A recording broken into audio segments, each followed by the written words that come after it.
Welcome back to Sika Strength. Welcome back to the Sika Stand News Show. Now, if you want to get a bigger squat, head over to the Sika Strength app on iOS and Android. You get the RTA 1 or RTA 2.0, and we can almost guarantee you a bigger squat. Sika Strength app. Now, today, first up, we've got Karlos Nasar back from his torn Achilles with his 223 kilo world record clean and jerk at the Grand Prix in Qatar, and he did this in the 89 kilo category not 10 months after dropping a sink. Is that how he tore his Achilles? I assume he was coked off his face at a house party, smashed the sink everywhere and it fell in his Achilles. My good God. A torn Achilles is an absolutely horrific injury to come back from. Yes. Like you're talking about a year or two usually for most athletes. My favourite thing by far about this lift is how strong his lockout is. So obviously his jerk catch position isn't ideal. He has to kind of chase it around the platform a small bit. But there's not a flutter of movement out of his elbows. And having a massive strong strict press really does help with that. Yeah, just having a lot of upper body muscle, training your upper body even semi-regularly during the week, not even crazy high frequency, makes a huge difference with the quality of your lockout. So you don't need to be clean and jerking 223 kilos to have a bit of muscle mass. But I will say I am very glad to see Bulgaria just setting more records again. You know, something feels right about that. Maybe it's a good omen. Maybe it's an omen for things to come. Karlos certainly has no shortage of upper body muscle. I will say one thing though. Why is there a Bulgarian called Karlos? You know, any Bulgarians listening, if you want to let me know, is Karlos a common name in Bulgaria? I would be interested. So Karlos, he is doing big things. Pretty safe to say there's not a single Irish person ever been called Karlos. Big job on for Massive Karlos. job. Making big time player, making big time moves. Now, speaking of big time players making tiny moves, we've got Nino Pizzolato, one of the best lifters of this generation, certainly this weight class, 89 kilo lifter. Had a little bit of back injury for last year, was a world record holder last year, came third at the Qatar Cup Grand Prix and got $250. This is actually shocking. So obviously there's a massive amount of talk about international level competitions being held in the Middle East in some of these incredibly wealthy countries, and there's kind of notions of sports washing going on. We've seen it in multiple competitions over the last number of years. There's certainly no allegations of sports washing happening here, Owen. $250. Like, I have to imagine that giant placard, that giant sign cost at least €200 to print off. Like, that's a lot of ink.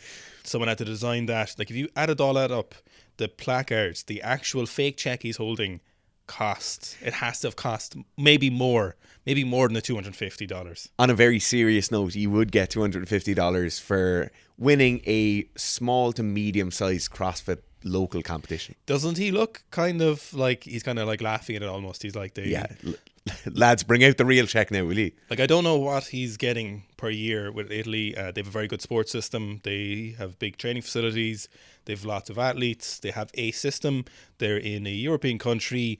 So I have to imagine this is maybe a day's work for him, maybe less. Like, it probably cost him to enter the competition, pay for the hotel, get the flights on the plane, probably a couple of grand, and then he's getting $250. He clean and jerked 210 kilos, and he got $250 as an 89. One thing that will really bring that kind of economy into mind is our recent podcast with Tammy. So Tammy was talking about being an Irish athlete who wasn't getting support at the time, and the amount of money she spent on coaching, travel, accommodation, all these different things, treatments. $250 really isn't going to scratch that itch too easily. Now, just to look at Nino's lifts, he did a 170 kilo snatch and a 210 kilo clean and jerk. Now, on the snatch, one of Nino's big problems is that his particular limb lengths aren't amazing for a default good snatch. So a shorter torso, long legs, long arms isn't necessarily the best. What that makes very hard to do is get your knees out of the way. And typically when we see Nino missing, we see him missing out front. But what he does a great job here, probably more than ever when it comes to his snatch, is he's really moving the barbell back towards him, moving his knees back out the way, and we can see this 170, in my opinion, the best his snatch has ever looked. Absolutely. Yeah, you can see the other hallmark of the Italian system is their focus on getting under the barbell very quickly. You can see it in both his snatch and clean and jerk there. He's ripping under the bar. Obviously, we can't see it in this super slow motion, though. What This 210 kilo clean and jerk is a great example as well, is just move your knees back out of the way also in the clean, which is something Nino has always done. I'd argue his clean and jerk is the better lift for sure, considering he held the world record with that lift, but technically, at least up until now, it's one of the perfect lifts he does. You know, he's great split jerk position, as we just saw there, perfect lockout like Karlos. I would say he's a far more aesthetic lifter in terms of technique if you compare him to Karlos. So these 210 clean and jerk is a great sign of something that he's had a back injury for most of the last year. We saw that on Tarok. He did an interview with him, or Tor Media, or Tor Wad, I should say. So it's great to see that he is, well, not fully back, might be back in time for a big battle at the Olympics. We can only hope.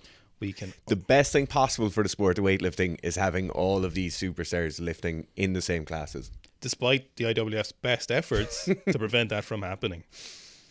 Now, another superstar is back. Jason Lopez from Colombia. Now, not to, point any fingers at anyone. As you know, we don't do that here.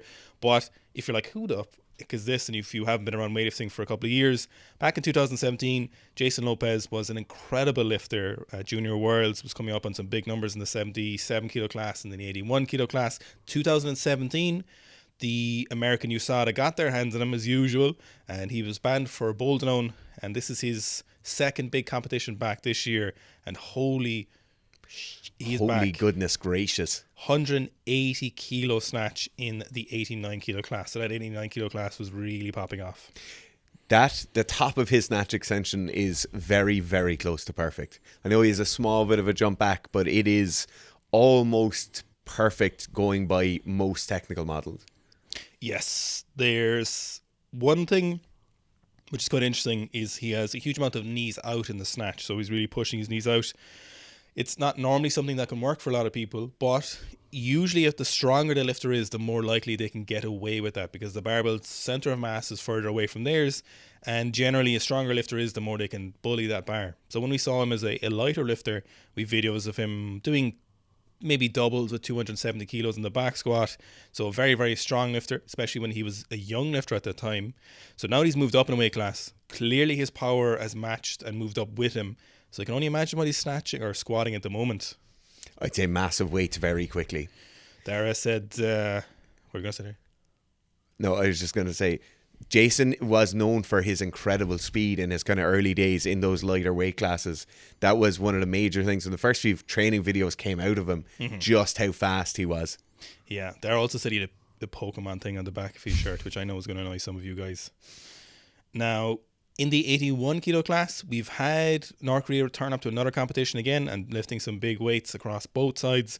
Unfortunately, we can't get to all of the lifts with the new show, but here's one of the big lifts from the 81 kilo category to equal the world record, funnily enough, which is the 209 kilo clean and jerk right here. You have to give it to the North Koreans. They always show up in incredible shape. Yes. I think the other hallmark of the North Korean weightlifting team is that they always appear to be in extreme pain when walking off the platform. Oh, I have no doubt they are. Yeah. Now, the thing I love about the North Koreans more than ever is that they are more jacked and more leaner than we've ever seen the North Korean team. They've always been in good shape, never an ounce of fat unless they're supers, but now they're really dense is how I can only describe their physiques. Yeah, absolutely. I think he does have a strong footing in for Horse of the Week this week. He has one of the weirder techniques is a frog style lifting, which generally doesn't work quite well, and he is doing it. And homage to the kind of original lifters we saw was the Japanese lifters with his ASICs on, and he is making that technique work for him. Now we've got Olivia Reeves, who also lifted at the competition. She is taking over the spot as America's #1 female lifter. She did 115 in the snatch as a 71 and 147 kilo clean and jerk. This could be my ignorance of USA current weightlifting roster, but it seems like Olivia Reeves has kind of come out of nowhere and started hitting these numbers. She's very young, so she was at Junior Worlds like 2 years ago. And she's been really steadily increasing. She had that massive back squat. Was she squatting 200 kilos or was she repping 200 kilos? One of those numbers. One thing I really like about her snatch technique is that she's great at sweeping the barbell back towards her. Just like we were talking about Nino, she's moving that center of mass close to her. Here's the 147 kilo clean and jerk. On the clean and jerk here, I think Olivia does a very, very good job of not hanging out at the top of that pull for too long. You do see it a lot, particularly with kind of the female lifters. They tend to over pull the bar a bit on the clean. There's none of that here with Olivia. She does pull under very, very quickly. Does a great job of it. Yeah, it's simply not something we'd usually see with female lifters. They generally tend to over pull the barbell. Will often get the barbell really high into the hip pocket, especially on the clean, and then unnecessarily so will pull the barbells higher when, if you get under faster, we can kind of increase that efficiency. Now, here we've got EJ Hein, who wasn't at guitar, but did snatch a PB of 160 kilos. And for a lifter like him, the 160 kilo snatch is a huge hallmark. Yeah, 100%. I love to see when weightlifters who may have competed internationally before but don't go to the competition, I love to see them maxing out at the same time. You know, what I love about this lift is, one, his lockouts. He's a great lockout, especially usually athletes who do a lot of CrossFit, especially if they're good at weightlifting, tend to have fantastic lockouts because they have so much time in the isometric position with handstands, so much time moving their elbow extensors as much as possible. But what I also love about this lift is the support you get from CrossFitters in the gym. The boys are walking around in their knee sleeves and Metcons or nanos or whatever, and they're like, you're getting high fives, you're getting a lot of support, and that's a great environment to be training in.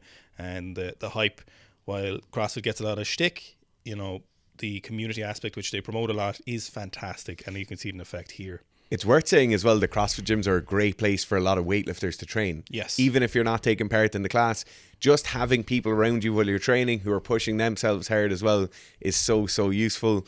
One aspect of EJ's technique I think we've spoken about previously is just how nice his setup position is. He develops a lot of tension, really brings a lot of kind of dynamic effort into the bar during his setup. It's very, very nice and very controlled as well. Now, back to the Guitar Cup, we had Rahmat weighing in heavy as an 81, weighing at 76.9 kilograms, attempting world record to beat the Korean for a 214 clean and jerk attempt. And Rahmat has the clean and jerk world record in this weight category as the 81 at 209, but obviously is severely underweight. I would love to know what happened in the weight cutting process. Was there a kind of cutoff? Were they looking at his hydration levels? Maybe he had dehydrated himself sufficiently but still wasn't able to make the weight. You just never know. I do much prefer to see people just going up to the next weight class though. I'd say he just didn't need to. Yes. I'd say there was no point. His clean technique is quite crazy, like really, really slowly moving the bar and then having that almost that hitch or that kind of double pump during a second pull. It's a very interesting technique style. He's almost on the line for getting red lighter for that technique, so the barbell, once it's above the knee, can't stop and can't reverse in direction, and he is very, very close to that barbell actually stopping. Now, would he ever get red lighted? No, because it doesn't actually stop, but it's the closest we've ever seen a lifter in a long time, since the Kazakhstan 77 kilo lifter from about 15 years ago. But the fact that he's even, attempting these weights so underweight for the 81 kilo category, now he's pretty much guaranteed his spot at the Olympics, being a world record holder and always showing up to these competitions and always putting up good numbers. So I would assume this was just another opportunity to get good practice in at a very competitive international competition. Yeah, those of you who'll remember last week's news show would have seen him squatting quite insane weights and looking incredibly jacked. Yeah, it's funny when you see he was front squatting like 200 kilos for reps, and you forget that as a 76 kilo male to be doing those so casually, it's quite a feat. Speaking of squatting insane weights, we've got Gigchad himself, Lee Hwan Wah, back squatting 295 kilos a couple of days before competition, maybe 2 or 3 days before competition. So he competes tomorrow on Tuesday, and this is a 5 kilo PB at 295 kilos as he moves up and fills out that 102 class. Yeah, he's certainly filling it out. One thing that comes into mind all the time when you see weightlifters doing incredibly heavy squats this close to competition is just the risk of something twinging or something twinging. Now, obviously, in his lead up for this competition, he could have been pushing his squats a lot, building up a lot of good grace with the squat and maybe just not pushing for a heavier single, maybe for the last 2 or 3 months. And then this PB is kind of in his pocket without him ever doing it. But there is always that risk of just going that bit too heavy, something in your back, something in your quad, a hip flexor twinging just a couple of days out from camp. Yeah, so you'd give them, in this particular context, you'd give them a bit of leeway in regards to that, because he's put up big numbers at Asians, at Worlds. He's probably one of the Olympic athletes China are going to send, so they're probably operating with the view in the long-term development so he can continue to fill out the 102 class. But you just don't really want to be squatting this heavy, this close to a competition. Even something like 7 days out is enough. Generally, it's probably even an optimal time for a lot of weightlifters to do their last big back squat. Certainly not a grindy balls out back squat, but a very heavy back squat is often useful. But assuming this was pretty close, which I think it was within the last 2 or 3 days, it's probably a bit close to competition, but they might not be too concerned about this particular competition. That said, I would be very surprised if we don't see 320 for him at some point in his future, given the best the Chinese athletes squat. A bloody gorgeous looking squat overall as well. Yeah, great shoes, aren't they? I wish I had them. Now, speaking of big squats, we have got Mr. Aaron Williams, the USA up-and-coming big-time super heavyweight, and he's front squatting 270 kilos. Obviously, Aaron's been on a new show a number of times in the last couple of weeks. To be honest, I think this is the most impressive squat we've seen from him. And for me here, it's just the overall tempo of the squat. Very controlled on the way down, very aggressive on the way up. And it looks, for want of a better term, quite pedestrian for a near maximal, or in this case, a maximal squat. Yeah, so front squat PB at 270. Great use of the knee extensors, push these knees forward at the front squat, which is very, very important to keep that weight in a good balance. Front squats are something that will expose any poor squatting mechanics. So you'll often start people who've never squatted before with goblet style squats. It's a great opportunity to put some inbuilt ways of teaching a good quality squat that don't require conscious thought or innate knowledge of a squatting mechanic for back squats. It just pulls you out of position if it's too heavy. And these 270, a 270 front squat is something that can never be ignored, I would say. Now, next we have got Mr. 500 Ventsislav Dimitrov attempting 505 at a competition in Germany that Shane Hunt was at, John Hack were at, some kind of it looks like a death metal concert in some kind of maybe a hay shed or something like that. Attempts 505. He's using straps, but fingertip straps again, so figure of eight. Yeah, so we looked at his deadlift a number of weeks ago, and there's a number of people, or a number of you guys in the comments, talking about the validity of a sumo style deadlift on a quite whippy or quite bendy bar with the figure of eight straps. For me personally, obviously we've talked about the sumo maybe being looked at as a different style of lift, but this is an incredibly legitimate attempt. If you're allowed to do sumo deadlift and if you're allowed to have the straps, I think this is an incredibly close attempt to going 505. I don't know if he counts this or not. He said it's not that hard, but this definitely didn't lock out. It seems like the left side dropped, which I would agree with, which a couple of people are saying for sure. But, there's people in the comments saying it's not impressive, but they themselves couldn't do that with 505. So there's kind of an interesting balance when it comes to sumo. If you compare sumo to conventional is undeniably more impressive. I don't think anyone would really argue with that. But as a competition lifter, if you're trying to win comps and set records, most people, and we're seeing the IPF now gradually, is most people are moving the needle with the sumo deadlifts, But when it comes to the third category, which is just generally impressive stuff, if someone is doing something that so few people can do, it's hard not to acknowledge it's impressive. Would I go do it myself? No. Does that make that not impressive then, though? Certainly not, because otherwise we'd see loads of 505 attempts in the sumo deadlift, So it might not be in the spirit of powerlifting, but it is worth acknowledging, I think, that a 505 deadlift, even with fingertips or whatever, it's a thing. It's a massive weight. Absolutely. One thing on the technical side of this lift, and when you look at the sumo deadlifts on the slightly whippier bars, a thing that people don't tend to talk about quite so much, is the grip width having a massive influence over how much the bar bends. So obviously you can imagine the barbell like one large beam, and you have your two weights on the end of the beam. The wider our base of support of that beam is, the less the bar is going to bend. In this case, you can see he has a quite narrow grip, so you're giving the best opportunity of more bar bend happening there. And I think that is something, as we see these kind of more and more insane deadlifts happening is you'll see that grip coming in as narrow as you can get it. So obviously in this case he's using the figure of 8 straps, so the knurl on the bar isn't quite as important as it would be if we were just using a hook grip or something along those lines, but certainly that narrow grip gives that bar much more opportunity to bend.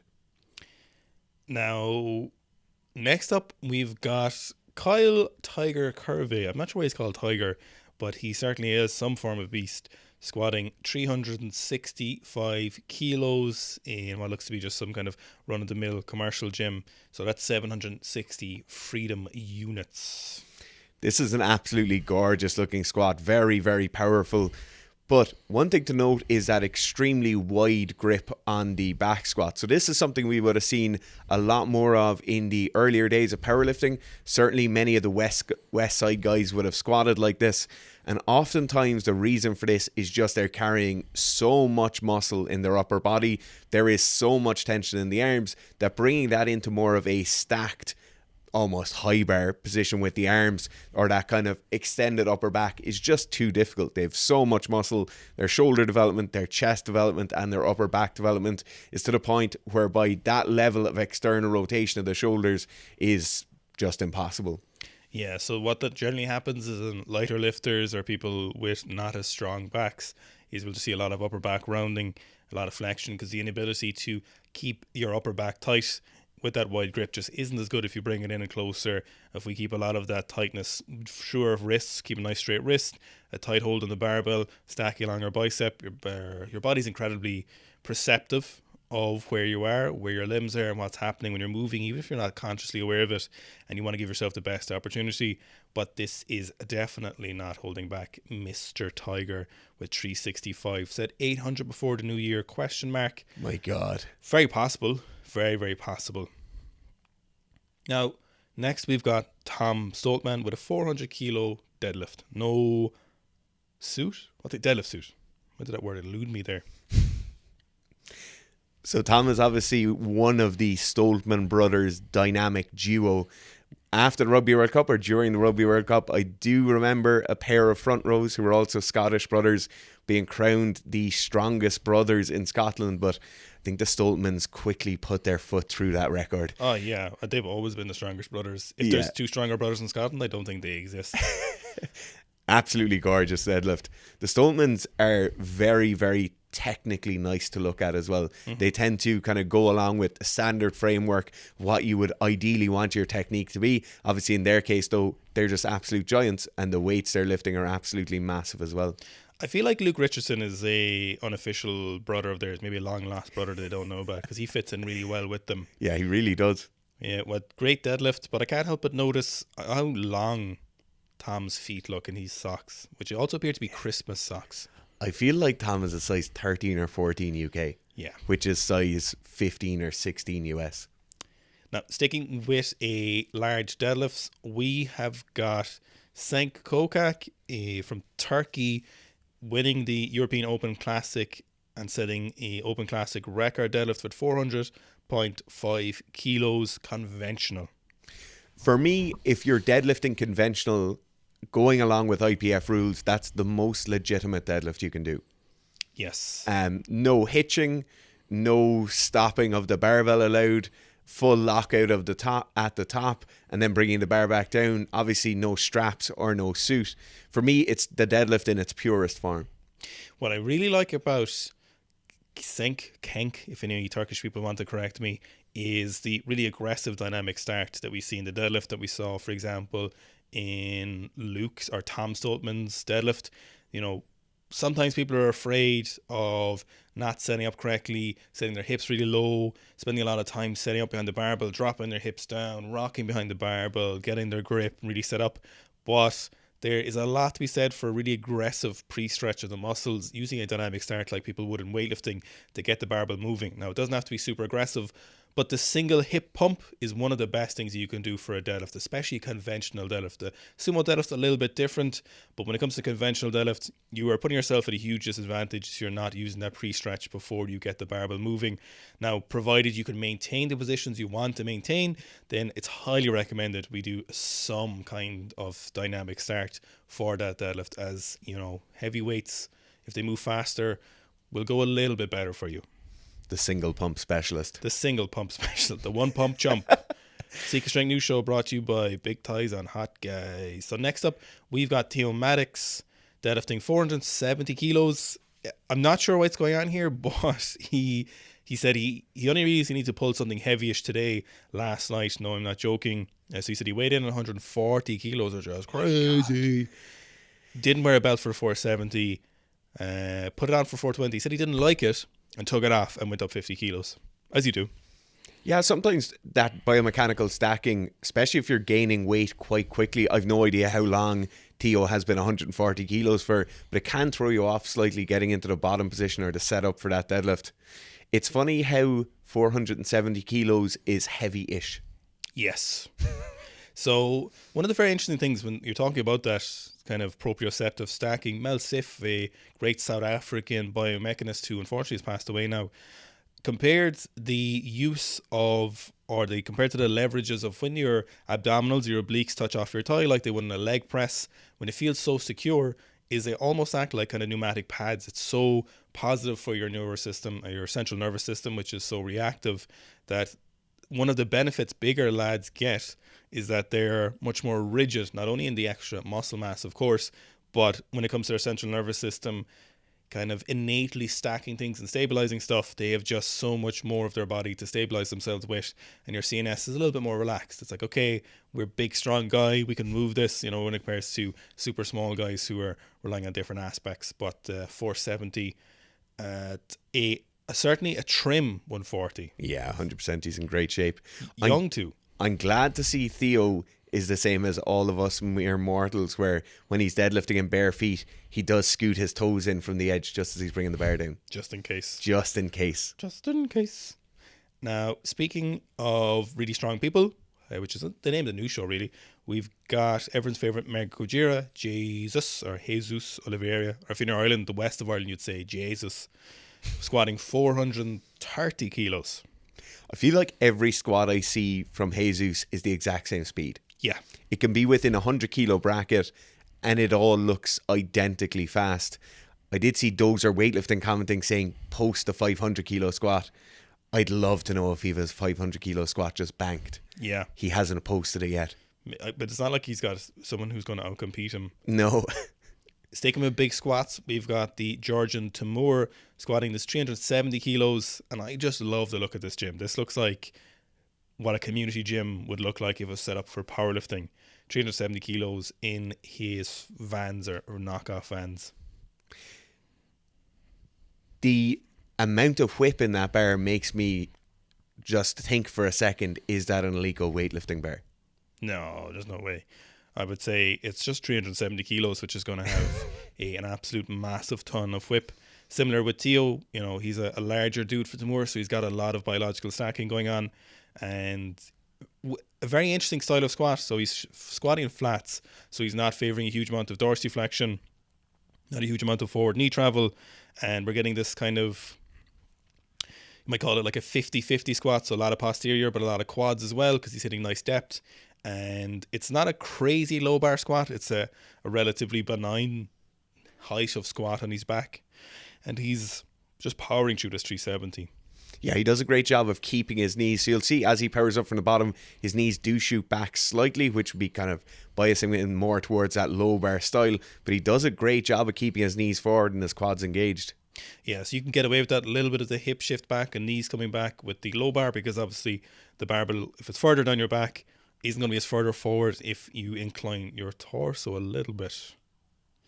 Now, next we've got, I don't know who this is. He's called Adonna92 on Instagram, and he's squatting 238 kilos for a set of 14 in what looks to be some kind of Daisy Dukes cowboys, and he is smashing through these sets. So let me just restart this video because I don't think that's the first rep. The first are moving a much more aggressive.